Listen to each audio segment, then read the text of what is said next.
Hi, good morning. This is a reflection on lesson 301 in A Course in Miracles. It says, "And God Himself shall wipe away all tears. And God Himself shall wipe away all tears." This is in a new section called "What is the Second Coming?" It's definitely not literal. I don't like to read it as the literal second coming. It's like basically when all of humanity wakes up to know ourselves is what the second coming is, because then we come into a place of peace, and by knowing ourselves we inherently feel interconnected with everything, and we won't wish harm on anything or anyone. So it's when peace comes, but it's not because some entity is coming to save us or coming back into physical form. It's not meant to be read literal. So it's talking about how, like I said, everybody does their own work and comes to that place of being healed, so that you don't wish harm on anyone else. But we have to know ourselves deeply, and that's part of the healing journey.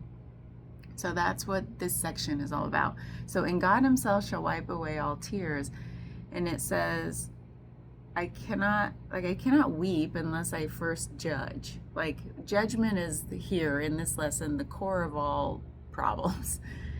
"Nor can I suffer pain or feel I am abandoned or unneeded in this world. This is my home because I don't judge it." And I feel like what it's saying is, like, this world and even our bodies are we can have a sense of home in them. And I think it's calling these things home for us. And we should stop judging. And I was thinking about, this lesson made me think about self-love, which makes me think about self-worth. And it's sometimes, I think, hard to tap into self-love until we deeply feel the opposite of that's keeping us separate from love and self-worth, which is like, if we have self-judgment, self-hatred, self-shame, whatever it is, I think we have to feel it as deeply as we can feel it, because it persists, it stays with us, because we are trying everything we can not to look at it directly. It's like, I don't look right at it, but I'm going to carry it with me, and it's going to wreak havoc in my life just because it's brewing under the surface. But if we turn and look directly at it, oh my God, why aren't my lights on? That's not what I was going to say. Oh my God, it's such a relief. But when I looked up, I saw my lights weren't on.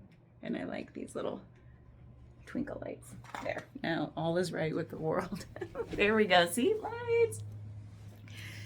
And so that, I don't know why, but that's what this lesson made me think of, because of all the judgment we're constantly doing. And that's what our brains are designed to do. And I was thinking about how our conscious minds know 5% of the self.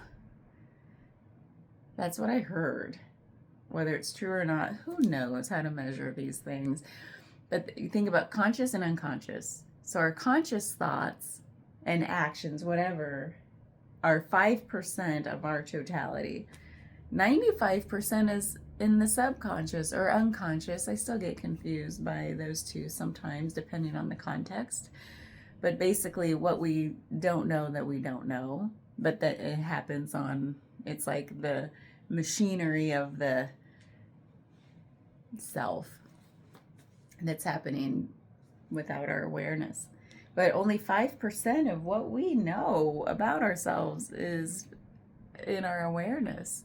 And I think about how we think we know ourselves so well, we think we know other people so well, and it's just like, what about that other 95% that's like operating on conditioning?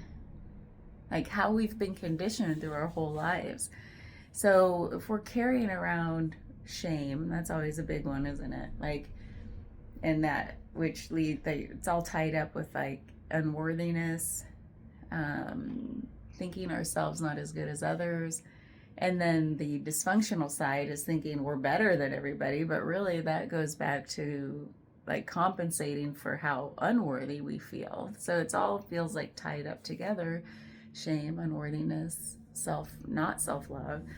And so how do you get to self-love? You can't just like think about it with our 5%. It's like the 95% is what's like the resistance, because it's like in protection, it's protecting us, and it just wants to be seen, for just wants to come into the light. That's why I feel like it's an act of self-love to look at all the parts that hurt and look at them, to say, I see you. What do you want to teach me? What do you want to show me? And it doesn't have to be scary. It feels scary at first, like we just want to distract, but I feel like there's no shame in the distraction, because the conscious mind doesn't really know why we have the habits we have.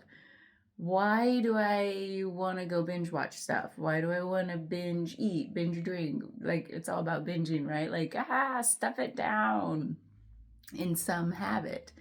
Binge gambling, whatever.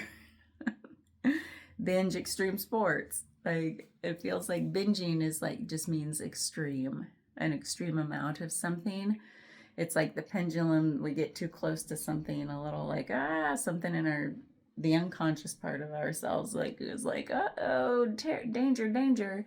And it just wants to protect us. So it's like, here, go do that other thing. And the mind takes us away from it. And it just really, really wants to be seen. That's my belief anyway. And brought into the light, looked at for what it is. And then everything melts away.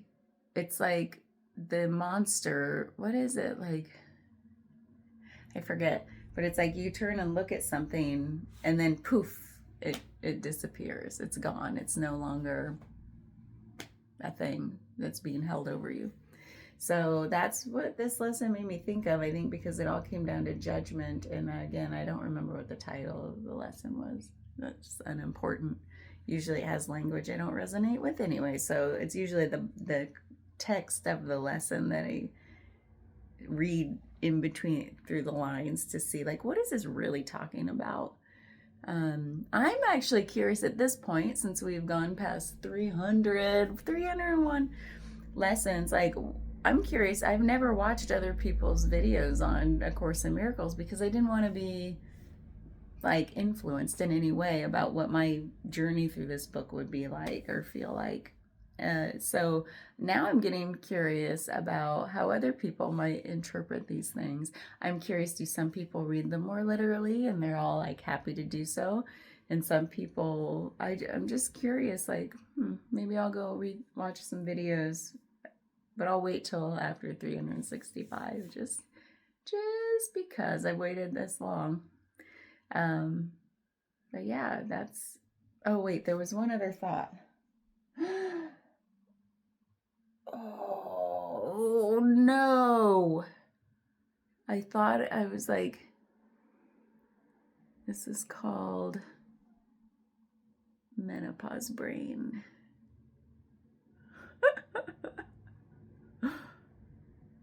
It'll come back to me at some other time when then I'll say it's not worth adding it into a video out of context.